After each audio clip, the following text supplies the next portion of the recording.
I'm going to start out with a couple of explanations of things and a couple of MCBA heads ups. Um, First, on the MCBA front, um, the agreements of participation are due today if you want to be a part of that random order draw during the fall. I've got 51 in at this point in time out of the 50 potential 58 members of MCBA. So it's going great on that. And I just want to give everybody the heads up. If you're one of those last people to get that in, today is the deadline for that. So I'm also going to put in a plug for the early season shows. It seems to be some people are shying away from that early season show. So you can still add a contest even after you've sent in that agreement of participation. So I'd encourage you to, especially thinking about the pilot projects. I think those are going to be an interesting thing, and I'd encourage everybody to sign up for those. A little bit of housekeeping for this webinar. I did get it approved to have it used for professional development sketches. So those of you that are teaching still and you're looking for those professional development credit hours, it's approved for sketches. I'm going to be sending out to everybody that participated the form that you got to fill out and send back to me for me to report that to the state of Michigan. So you can get sketches, 2 sketches for today and 2 sketches for the 15th. And I will take care of that and get that all put into the structure at the state of Michigan for that. So for today, I'm going to first introduce the admin team for MCBA. So myself, I'm Chuck Hodson. I'm the executive director, former director at Reese Puffer High School. And the other 3 people that are a part of the administrative team is Juno Orifice. He is the judge coordinator. He works to assign all of the great people that we have adjudicating throughout the fall. Dave Armbruster is the music caption head, works with specifically the music judges that we have as a part of our association. And Blair Kuhn, he is the visual caption head. So he is in charge of working with all those visual judges. Dave and Blair are going to be handling Q&A throughout the webinar today. So if you have a question that you want to pose, Dave and Blair are going to be managing those and putting those forth into the discussion that we have here today. So they're going to be on top of that. We're not going to do the raise hands thing. Just put your questions. They're going to be manning that and paying attention to that all along. Okay, chat is enabled, so you guys can go ahead and do chat amongst yourselves and to people here. So feel free to do that. And that's really all that I need to do at this point in time. I'm going to turn it over to Juno right now. Juno is going to introduce our clinicians today, and then we're going to have a nice discussion here this morning. So Juno, take it over. Hey, good morning, everybody. It's great to have everyone here joining us. This year's clinic, this is virtual number 2 for us for MCBA, and hopefully it'll be many, many more of these. I think these are great to be able to have clinicians just to help grow the activity in the state. It'll be similar to last year. Both of the distinguished gentlemen that we have are similar. Like last year, they both sides of the fence. They're not only adjudicators, but they're all still very much part of the staff in different areas. And I'll let them, I'm sure you read their resumes. They're pretty impressive. So music today, we have Matt Harlock. And for visuals, it's Michael Turner. Matt's from Indianapolis, Michael from San Fran. We've given them pretty much the liberty to do what they think is best, and we will just kind of jump in here and there if there's anything that we want them to expand on. Again, your questions can go to Dave and Blair, and they'll take care of that. So we're going to start with Mike Turner. He's going to kind of give a little bit of explanation of what we're about to do and how we're going to do it. It's going to be a little different, a little unique, but we're all looking forward to it. And Michael, you may take over. Good morning, Michigan. You can tell how long Juno's known me. He still calls me Mike. Since I've been living in San Francisco, everybody calls me Michael. In fact, it's very early here. I've been up since 5:30. And if you've been to San Francisco, there's a huge cloud of fog. that's rolling down the street right now, which we really like.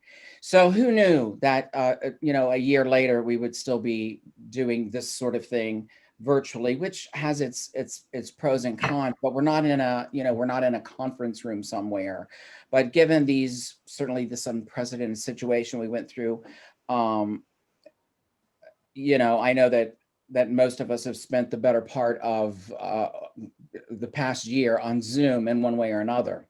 Having said that, working with Matt Harloff, who I have to tell you is I've really enjoyed that. This is something that I personally, on a personal note, have looked forward to. I've admired his work for years, and I know that he admires mine. So we thought that we would have more of a conversation with you. The thought of actually sitting down and making any kind of a pie chart and making a list or a graph and giving to you, or putting it together, to be honest with you, was just more than we wanted to even think about, because this information is for you. And last year you got some really great information, and I'm sure you got great information the year before.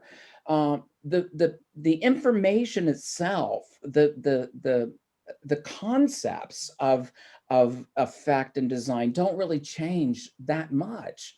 It's the way that they're presented, however. And so I want to encourage you to make notes, to jot down some things. Matt and I want to have a conversation. That would be the biggest difference, I think, in the way that what we're going to do, than perhaps what you've done in the past. We too miss being live, as you all do. So we're going to also approach this from a post-pandemic standpoint about how programming, putting things together, getting back into the educational part of it while being effective. So this weekend, we want to, or this for the next couple of hours, we want to talk about some of those concepts. If you have your notes from last year, I would encourage you to have those in front of you. Certainly your score sheets are going to be important. So perhaps there'll be some questions that will come off of there that if we can't answer today, we'll get to them in the future. So that's kind of how we have discussed our approach to hopefully helping you and you helping us in return, because it's through your questions that I know I myself learn a great deal. So there's things that aren't on your sheets that we want to cover, and things that I've got sticky notes and papers, and I was jumping up and down all night. I thought of something during the night. I thought, what if somebody asked me a question like, well, when I'm going to give you a question, what program might you like as an audience person that you would have a problem with as a judge, or vice versa, or something like that. So you can all write that down. And but I want to give Matt a moment to sort of voice his thoughts on this, and then we can just sort of dive right into what we do. Yeah. Hi, Michigan. Thanks for inviting me to be here. I hope, Michael and I have been texting a lot, and yes, it's been so much fun talking with Michael this week. It's been great. No, I hope we can help. I actually, this one where it's this clinic, which is kind of geared off of effect. It's kind of, a little weird for me, because if those of you that know me, I'm more, I do the performance thing a lot. That's kind of that's my wheelhouse. That's where I live. That's where I don't have to think. I just kind of, I just do it, so certainly want to help.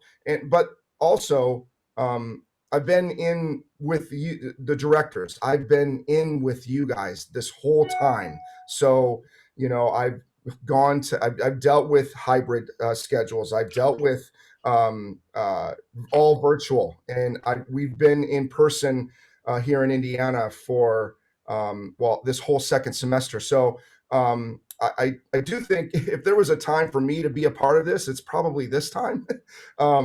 Because when we get into the whole effect stuff, you know, a lot of that stuff is, you know, I still have to learn, you know. I learned a lot, you know, this week talking to Michael about it. But yeah, I certainly have a lot of notes that we could certainly share. And like I said, I hope I can help. And if we can, you know, hear some questions on, you know, what it's I guess, you know, we could certainly do other questions in a couple weeks. So, you know, as we focus on effect and all of that, and help creating a show with these new parameters of after going through this last year and a half as we get ready for September and band camp and all of that's, you know, the summer world, you know, I certainly have some notes and some suggestions for all you guys. So excited to get into it. You know, there was one thing that Matt said, as artists, we just do it. And I think that's really, that sums up a whole lot of stuff. I mean, a gazillion years ago when I lived in Wisconsin, and there was a dancer that one time that lived in my body that now lives in my head. And, but I did dance professionally, and I opted to stay in Madison at a time when I could have danced in Chicago, because I felt like I really latched on to an artist, somebody who got up in the morning, fed the cat, took the garbage out, got in the car, came to the studio and did work. And and yet what I found when I would take classes at the University of Wisconsin was that everybody had their doors open going, I'm an artist, I'm an artist, I'm an artist, you know. And so, yeah, it's just something that people do. So it's really good to visit some of the concepts that sort of come about naturally. Some of them work really, really well. And as Matt and I have talked a little bit about this week, sometimes stuff doesn't work. Sometimes you put a lot of money in on something and a lot of time and a lot of effort, and it doesn't work. So I think we should start out, if it's okay. Matt, we'll just throw that out there. I mean, yes, there's different ways of generating effect. We know we have those written down, which you guys hopefully will remember: emotional, intellectual, aesthetic. That's pretty much through everything that you do, everything that you watch on television, every movie, everything, things that move you. There's a reason why and all of that. But here's what I don't know, and this is where the question people might be able to help us a little bit more. I don't know if some of you have a staff of 12 that you're managing or working with, and someone is in charge of the pit and someone is in charge of the color guard, and you've got a dance instructor and whatever. Or if you've got a staff of 4, or maybe it's just yourself and one other person. That's important.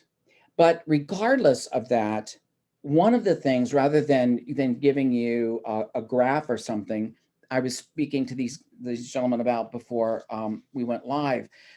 I think it's important to come up with your concept, or maybe, you know, title, theme, concept. You can call that whatever you like.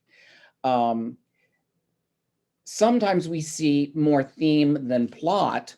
There's nothing that really gets us from A to B to A to B to all that kind of stuff. But you should probably still storyboard. And that's a theater term, but it's really something that I think warrants a dry erase board. I don't even think you can buy chalk anymore, but if you can, a chalkboard, index cards, you put them in order. And that can be with a staff of 12 or 16, or just yourself, like you're playing with a deck of cards, you know. And it's like so many. Now Matt can even, I'm going to ask him in a minute, like, because in the theater there's a certain amount of time from when the show starts, when the curtain goes up, or when you're the downbeat of when should that first major effect happen. You know, and maybe you've heard this, if you've heard theater lingo, they'll talk about the 11 o'clock number. Well, theater used to start at 8:30 in New York. So now we would call it probably the 9:30 or 10 o'clock number. But anyway, putting those ideas together, when this is going to be a drum feature, when we're going to highlight the color guard here, when we're going to go, and that's going to be, mark your score up, give that information to the drill designer. And I'm going to reemphasize this a little bit later on. If you're a color guard person, you need to be standing over the shoulder of the drill person all the time, if in fact you're not the one actually putting the drill together. So Matt, what are your thoughts, and how do you work with, I know you work with a pretty large staff, I think. When I see them all coming, when you learn to judge, let me just say this, and I'm going to turn it over to him. Juno and I know this, E's, Z's, and B's. You do not judge E's, Z's, and B's. That means end zones and balconies. So you look like this. But I think I've seen Matt Harloff walk in this way with a whole lot of people. So what are your thoughts on the storyboard concept? Yeah, well, first of all, yeah, we have a lot of staff. Well, Crown and and Avon, we have a lot. We have a lot of staff, a lot of instructional staff. The designers, though, it's Daniel, and just it's not a whole lot in terms of the designers. I think, and I guess Crown too. It's just I don't want to say anything bad, but I'm not. I think having too many cooks in the kitchen sometimes can be counterproductive when designing a show. That is not as much as like the instructional staff, So, storyboard. I think you should do whatever works for you, and how you like to think. I would caution, and I think Michael and I are going to we're going to work well together, because I'm going to look at it from a different perspective and remind you that you're a marching band, and understand that you're not even a in the drum corps world. I think drum corps judges and audience members see drum corps a lot more, where you're going to design a show where it's possible. I know it is in Indiana, where there's a judge who might judge state final, big shows. Our state finals is really important to us. And maybe even end of the year Bands of America, where a judge will see you once. And so you have your 6, 7, 8 minute show, and it's one time, you one shot at it.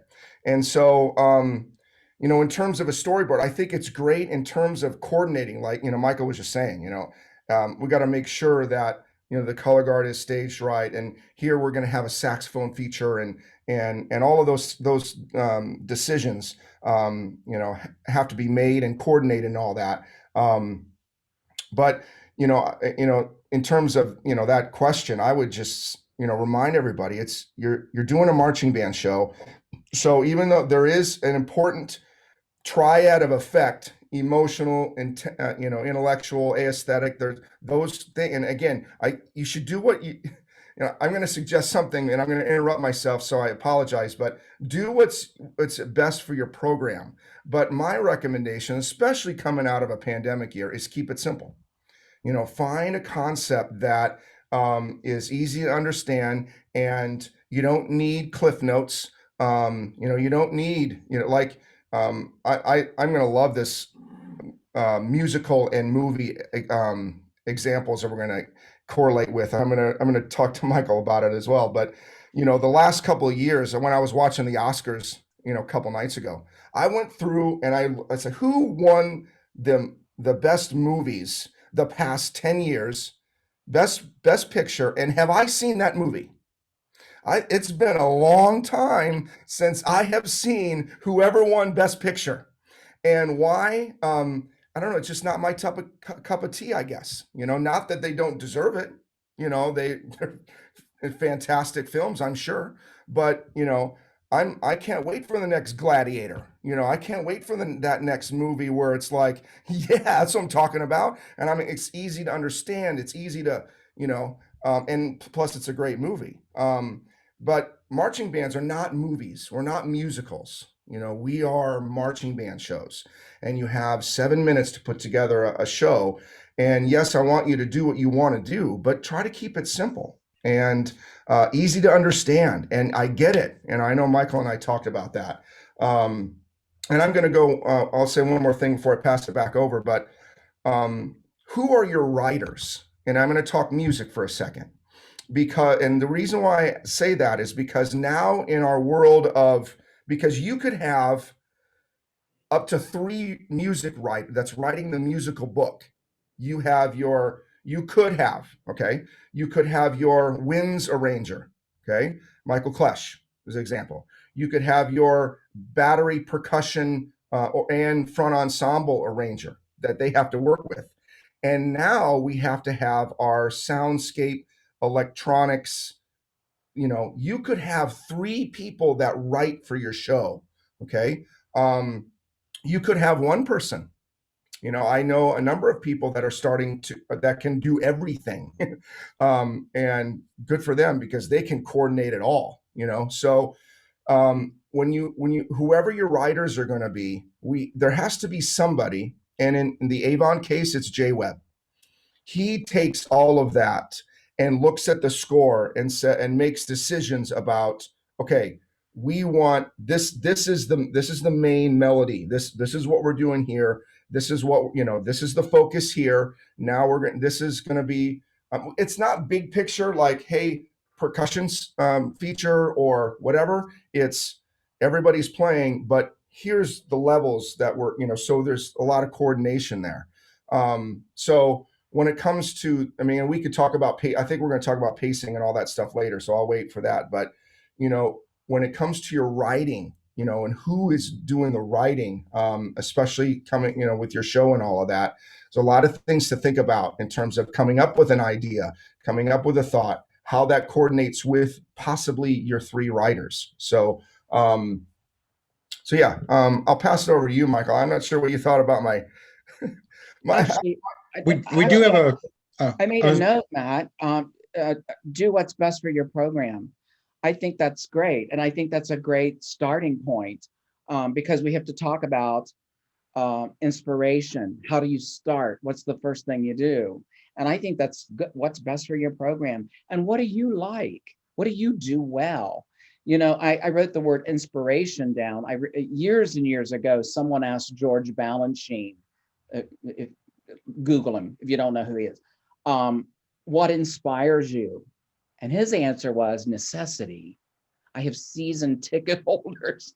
So see that was, he was working in the theater and ballet. So what is your inspiration? What do you like to do?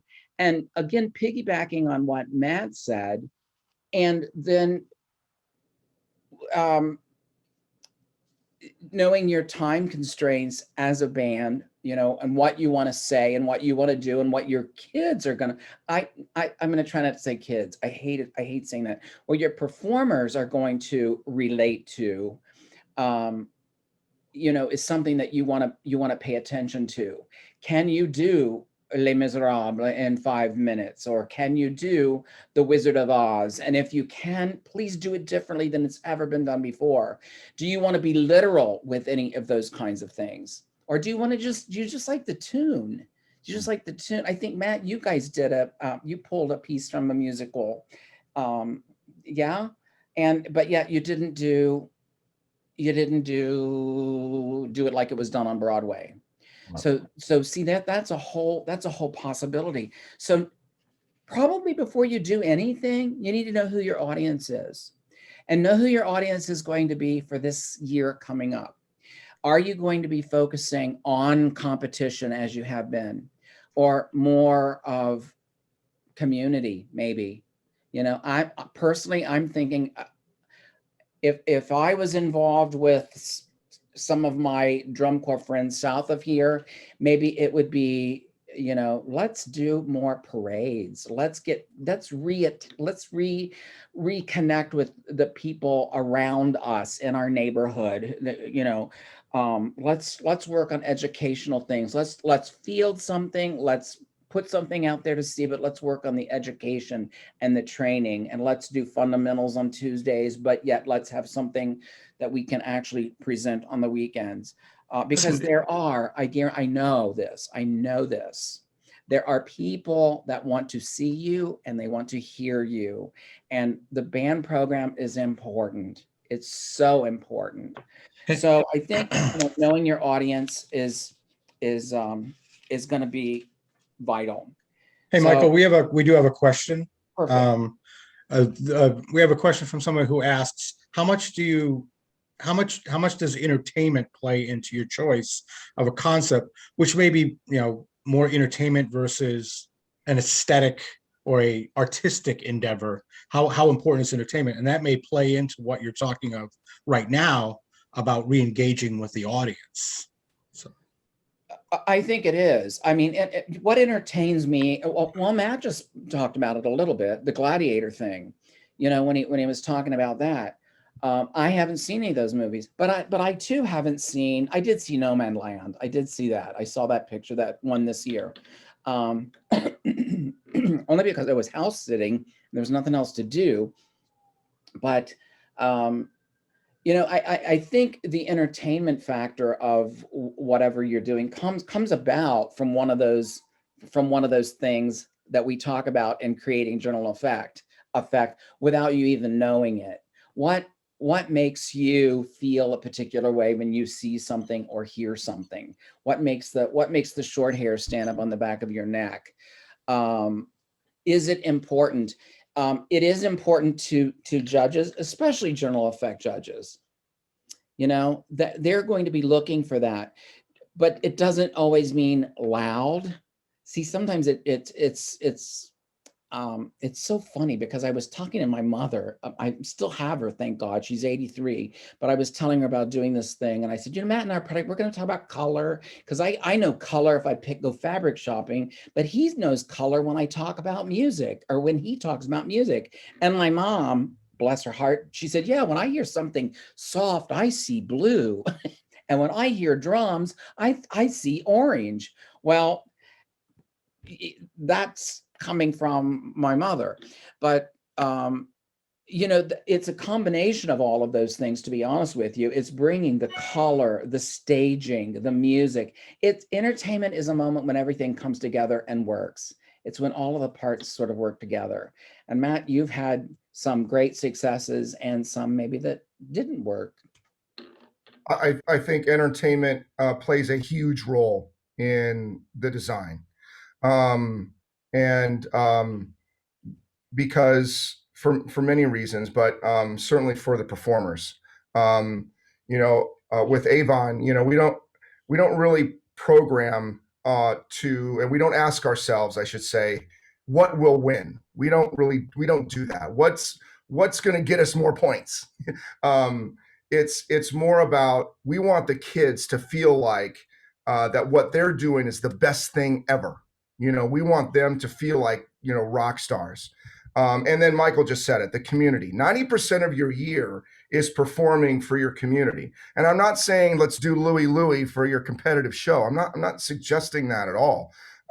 But do things that are entertaining and exciting. And Michael said it as well. It's not just loud. You know, in fact, this is a perfect segue. I'm just going to do it, Michael. Can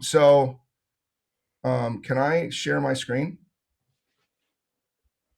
I have to, it says host disabled participant share screening. Can I do that? Maybe not.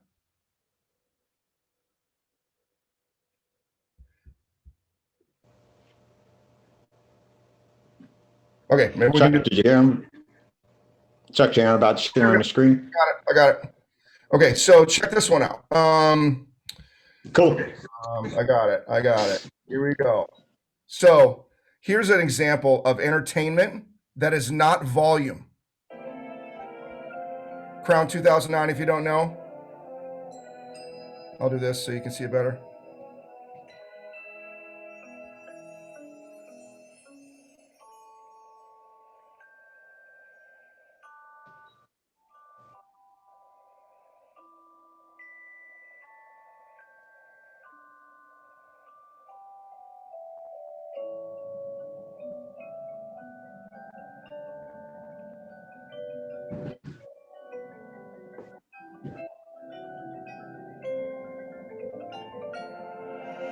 Okay, so an example, by the way, an example of how, boy, that effect didn't cost a lot of money.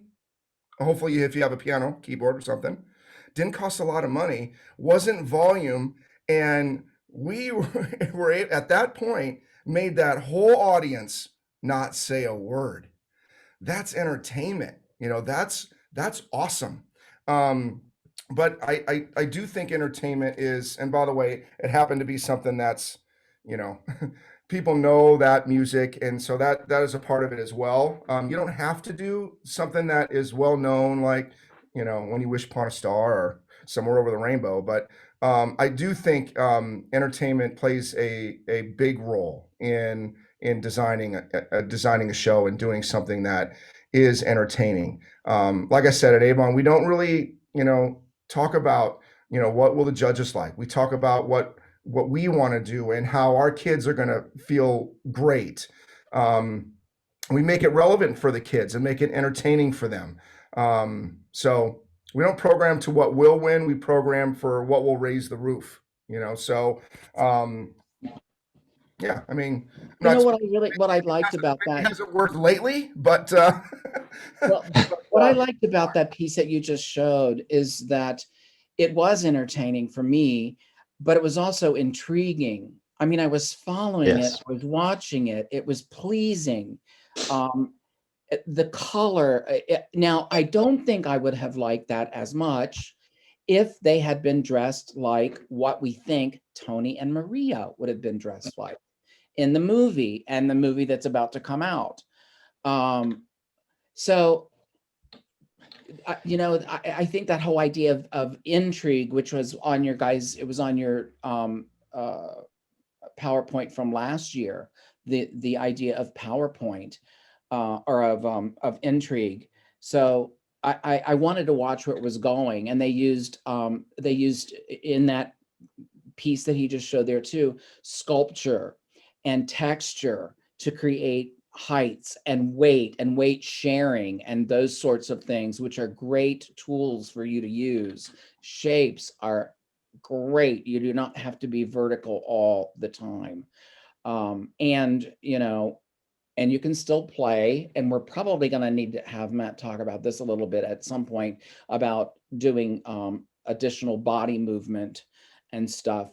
One thing I want you to make a note of for future, for when you're putting your program together, if they had been dressed like Tony and Maria, let's just say there was a very literal interpretation of that. As a judge, I'm going to start looking at the role playing and the theatrics involved in it. And that is going to require either your dance person or your color guard person, or else get someone from the drama department out there to actually help people move from one place to another. Because Broadway directors have to sometimes hire a choreographer, even if there's no dance. Dance doesn't necessarily mean you're going to need a choreographer to do it. Sometimes people that are great actors are very awkward when it comes to walking and getting in and out of a chair and all of those sorts of things that we do just because form follows function, right? I'm sitting in a chair. But when you have an audience, when you're lit, whenever, sometimes you need help. And that show, that worked for me because it fulfilled me. I felt fulfilled. That's the other thing about entertainment. If you bring, now, if they're in the middle of that, let's just say you're an effect guy and you've got a budget, and instead of doing what we saw there, you want to run across the field with a parachute. Would that have, I would go, okay, well, now that's a prop. Did they fulfill anything by bringing that prop? Was their intent to introduce a new color? Was it about the size? Then it would create confusion for me as an audience. I think that therein lies a difference too, when you're thinking about something that's entertaining.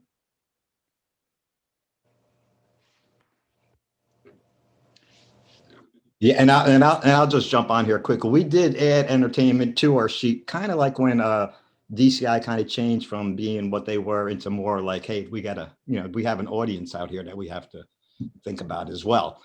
And I do want to encourage you to think about the audience as well. Like they said, who you're playing for, your community, and all that kind of good stuff, because that is very important. And know your strengths without a doubt. Now, I think Dave might have a question for music, possibly. Yeah, I think, and this might tie into what we were just talking about. It says, can you speak how designers should approach demand based on the variant talent levels present in a wide range of bands, as both of you guys discussed, as saying like having a 12-member staff versus like a 2-member staff? Yeah, I can start because I'm actually doing it right now with Avon. We're evaluating what our numbers are going to be for this coming fall. And now we did have Juno kind of talked about it maybe even before we started, but I know some groups ended up having some sort of a marching season last year. We did as well. So we created a little bit of a season, ended up going to a couple of places really close to Avon, and just to perform. It was great. So there was some element of training, but the reality is that in most cases, I'm going to talk to most of the world, you're going to have 2 freshman classes this coming year. Okay. So, and not only from a standpoint of movement, but probably playing, because if you were a group that did a lot of virtual school, your kids didn't play as much as they normally would have played. So, so in many cases, you're going to have, like I said, 2 freshman classes this year. So you talk about demand and I guess I can really, we have a constant dialogue with our designers. We're evaluating what we can do musically. Hey, we have a great flute soloist and she can play all of this stuff. So let's put her in the show. And we also have someone else that can juggle, so you start, and when a judge sees stuff like that, it's like, oh, wow, that's hard. And immediately, things are just become, wow, that's hard. You could also write what we call smoke and mirrors, where it might look or sound hard, but it's not. And Crown has done, well, last number of years when we were building Crown, we would write, Micah would come in and be like, okay, we're going to do this. And it's just going to be, I've done that with Avon too. It's really, it's really easy. And the first time we did it, we were up tempo and it sounds like the hardest thing ever. But getting back to, I kind of digress there, but we're evaluating right now, what do we have right now? And we will communicate that with, hey, you know what, man, we graduated a lot of clarinets. So let's be careful. Or how about this one? Let's do trumpet. I'm a trumpet player. The reality is we have 3 trumpet parts this year. It's second part, third part, and fourth part. No first part. No, don't have any of that this year. So we have to write appropriately so that you set the kids up for success. And I'll go into it because I know Michael's going to ask me anyway, but what about, playing and moving? And could go into the effect thing. When the last Avon show, the Unbroken show, we knew we were going to do a show where we're going to be very Baroque style. So immediately, like this time 2 years ago, we were walking around the gym, in Baroque style. This is how they stand. This is how we're supposed to be. So immediately we were developing a character, which the kids loved, by the way. And it was just easy. They didn't do any pirouettes, assemblage, and all these kind of craziness. No, it was, we're going to walk around like this. And then we're going to do this. And then we're going to bow. Which, by the way, we ended up putting in the show. So we created some vocabulary with the kids that was kind of easy for them to do, all while developing moving and playing skills, just simple plies. just while they're playing, and developing that skill of playing and moving. So I do think that you may have to take a step back when it comes to demand. Okay, you might not. You might have a tuba section that is nobody graduated, and they're awesome.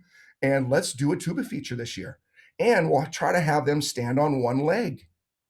If Juno sees that on the field and they're playing boom, boom, boom, boom, boom, boom, and they're standing on one leg, he's going to go, dude, yeah.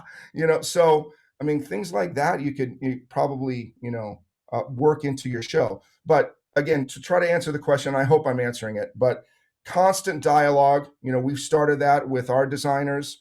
Hey, we have this soloist, we have this, these are our numbers. Hey, let's be careful with that clarinet section this year, or let's, a music writer, hey, trumpets, let's max out at the concert G above the staff.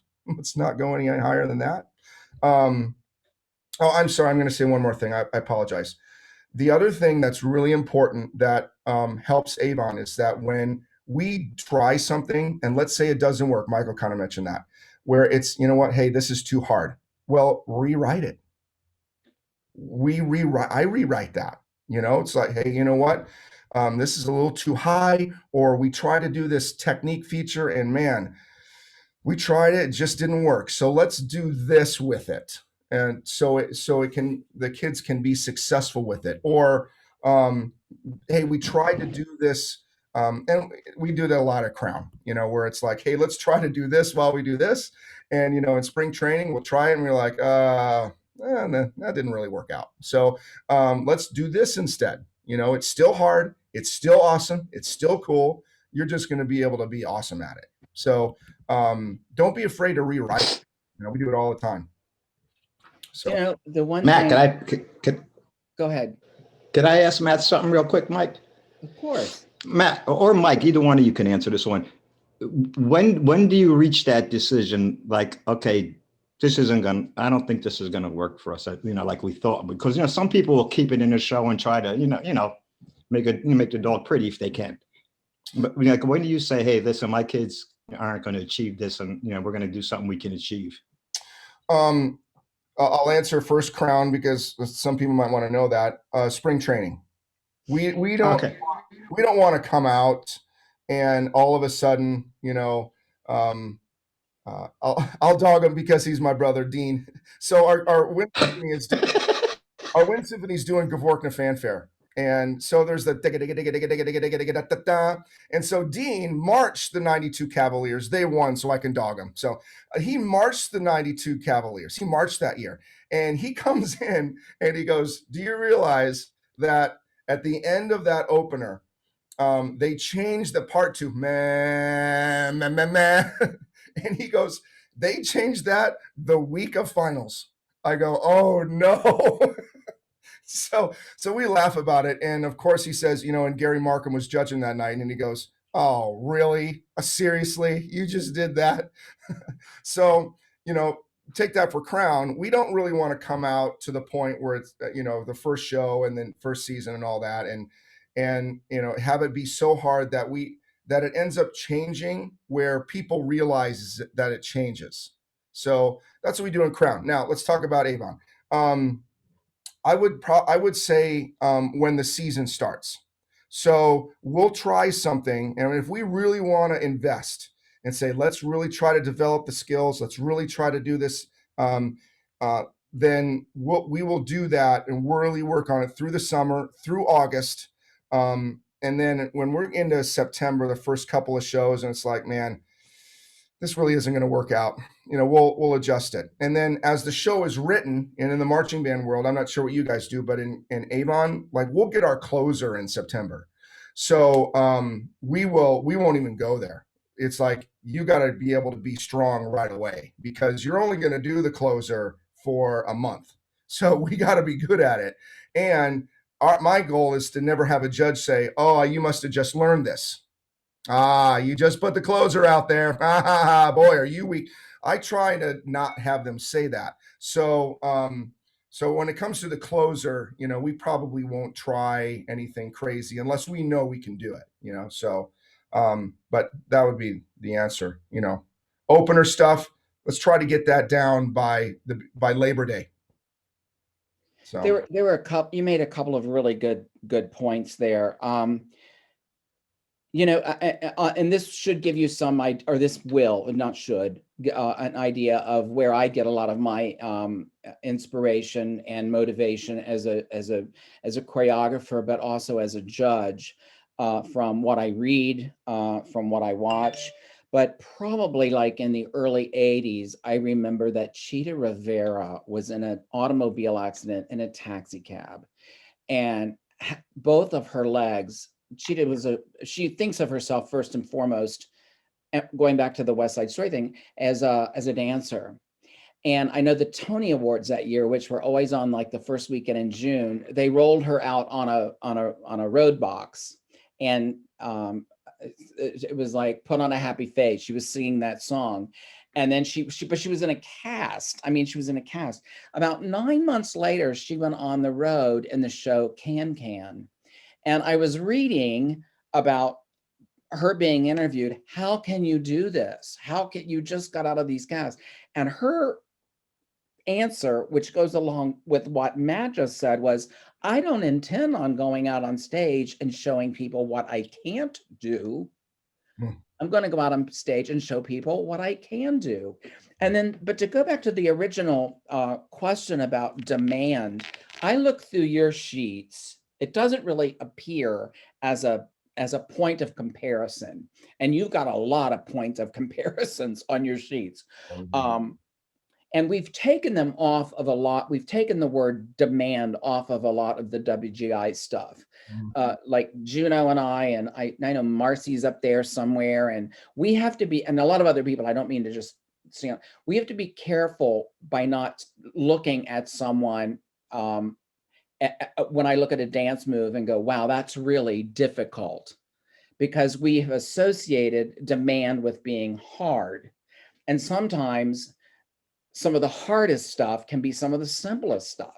Matt mentioned standing on one leg, balancing. Balance can be incredibly difficult, especially when you have to counterbalance a drum or a tuba or a contra, whatever, so those things have to be taken into consideration. If I see someone doing backflips, which we often see,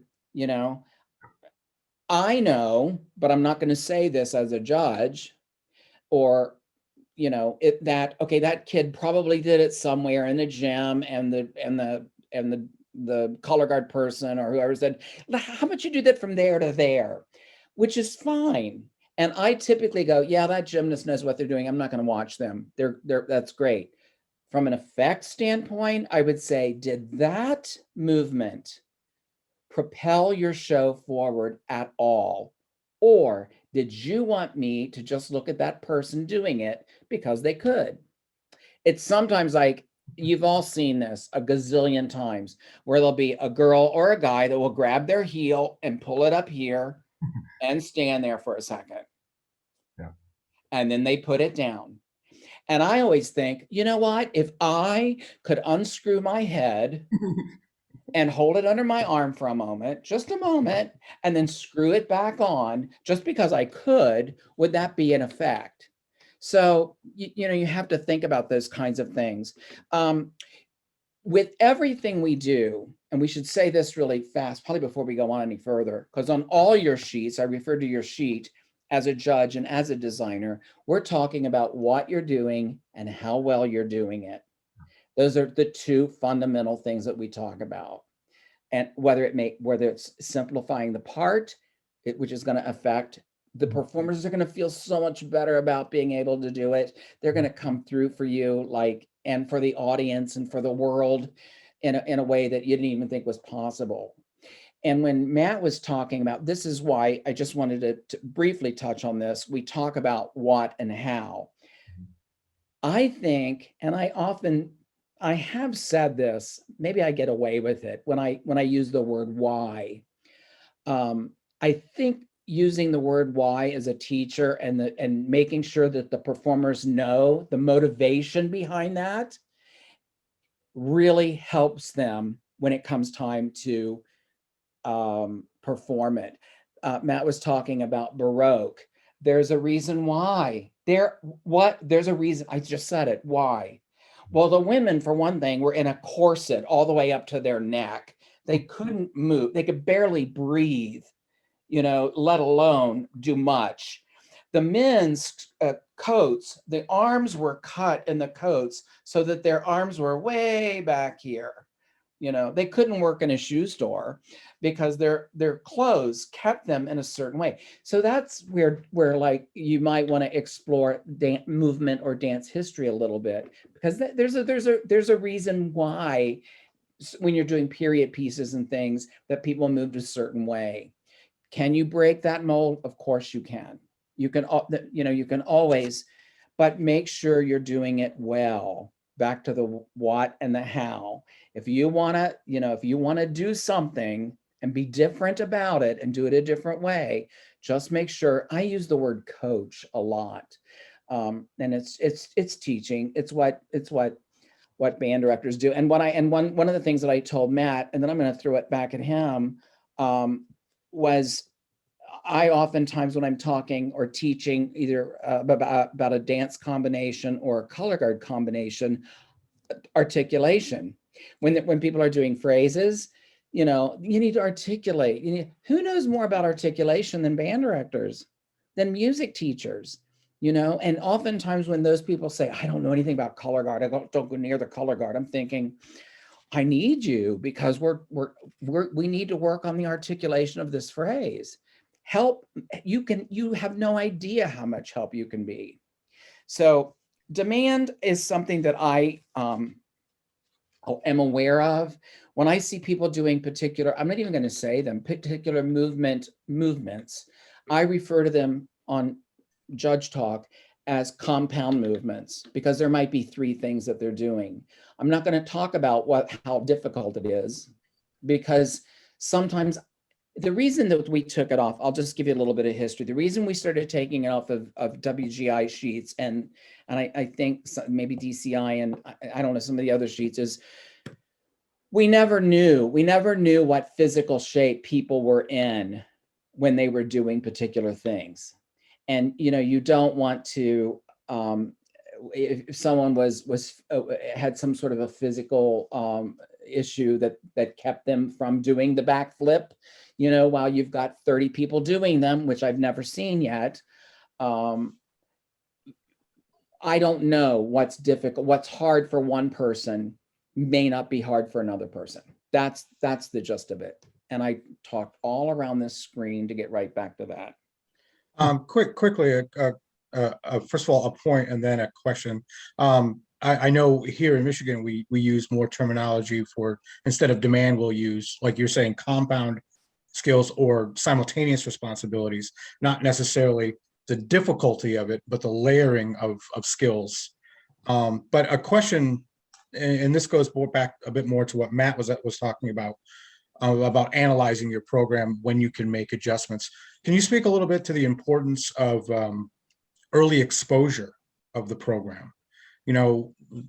Having the program being viewed, not necessarily by judges, because they're not the determining factor in what you do. They may be feedback, but also the reaction of the audience, the reaction of the public, getting out there and having somebody view the program early season so you have the time to make those adjustments versus packing it in at the last segment of the season where you have 0 recovery time.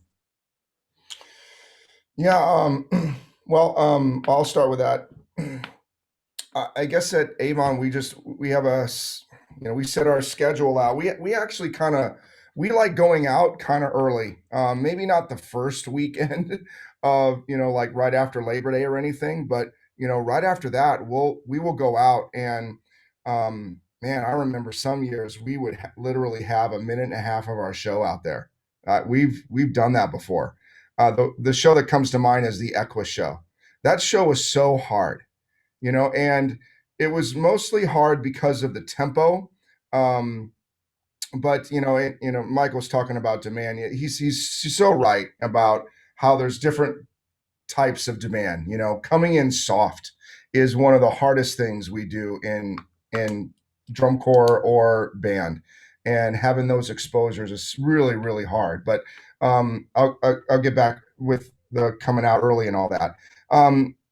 But why do we do that? I don't think it's necessarily, I mean, sure, it would be great if it kind of works out to where, you know, there's a judge that happens to come to that whole show that we might see later, but that's not the main motivation for coming out.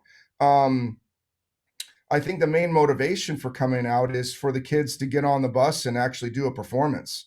I think that's, we'll go out for, week or two, maybe three.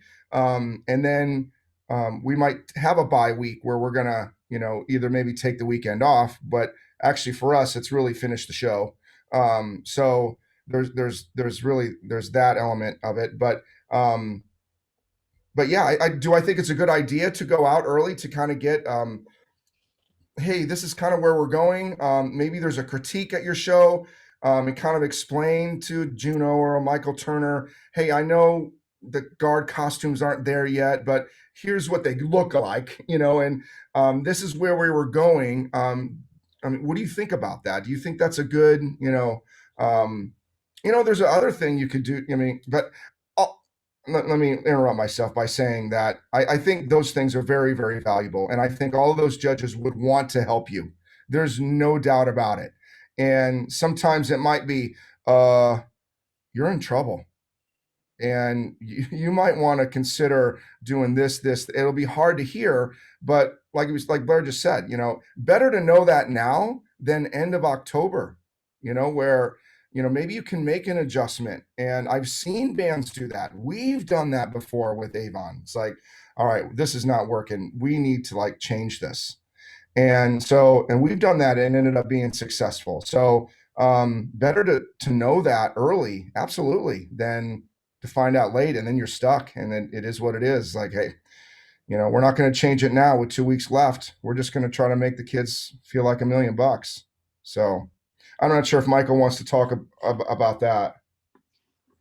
I think you did a good job of that. I don't know if the question has been answered completely, but I will say is looking at your sheets, I do see that you guys do on both the musical and the visual sheets use the word simultaneous responsibilities.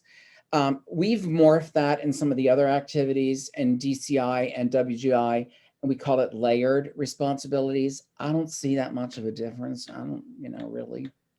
It's just making me have to learn a new way of saying something. It's doing more than one thing at a time. It's pretty self-explanatory. So, that's what I got off of your sheets as it's the same thing. I would just, and then getting kind of back to what you were saying earlier, I don't know. We might be talking a little bit too much about it. So I'll go on, but I do think post pandemic, the more that you can do, I think the better. However, if you need to take a step back and hey, let's do a show that doesn't go 170. Let's go 150. That's still hard. That's still demand. Okay. And I don't know if, again, Michael could probably correct me if I'm wrong here, but, again, with your sheets and how, it's kind of set up, ultimately, yes, you are going to get credit for having a lot of responsibilities. But what it's going to come down to is how well you do them. So you got to be able to do them well. So, and that I think that, if you want to take a step back and certainly maybe your opener is like, hey, let's have the opener be like, 120, 130, 140. Let's stop. And then maybe we could layer some poses. Maybe we can do some small, body movement while we're playing that woodwind feature. Just even a sway back and forth. Okay. A lot of groups do stuff like that. It's still layered responsibilities, but it's maybe not something that's going to take the whole year. But then as you get to know the kids, as the kids develop, maybe we can put something maybe a little bit harder in the closer, But ultimately, your success is going to probably this year, because I think everybody's going to know and just be happy that we're having it this year. But your success is going to be how well you do it. So I would just keep that in mind. And I'm going to kind of, Michael's kind of steering me this way. So the GE sheet musically, as I look at this, I'm looking at, and when I've written some marching band shows before, I don't overthink things. And I want to continue to suggest and recommend that you don't overthink things when it comes to writing the musical book. I'll give you, this is my favorite story, and I told this to Mike already, but here's my favorite story when it comes to this. The Inferno year for Crown, 16, I think, 15 or 16. I don't know. Whatever year we did Inferno. So our closer was all about the number 9. Beethoven's Ninth Symphony, the 9 Rings of Hell, or whatever all that stuff was.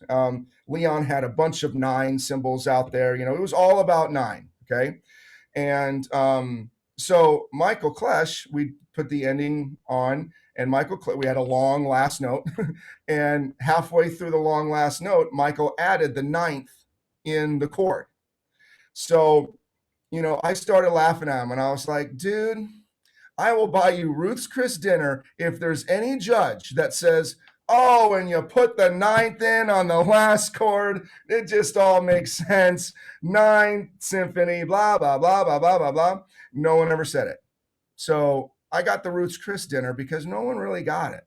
So that my point of that is, did it really hurt the performance or the show? No. It was more probably for Michael Klesch than anybody else. We all knew it, but no one else really got it. So, in terms of the musical score, I would just, continue to recommend and suggest, don't overthink. A show could be thoughtful without being overthought. You can do, I think that's important.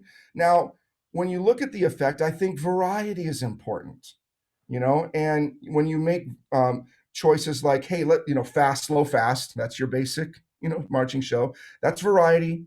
Fast, loud, soft, variety. Let's create some different colors. Let's have a soloist. Hey, you know what? We have a great oboe player.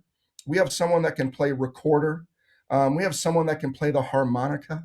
Whatever that is, those kinds of, those are effects, and it can be written. And again, and we could talk more about this in a couple of weeks. I don't want to get to my notes for later in a couple of weeks, but you can make choices that don't cost a lot of money, and that are effective from a musical standpoint. And certainly variety is something that is, and that's also expressiveness and range, which again is on your sheets.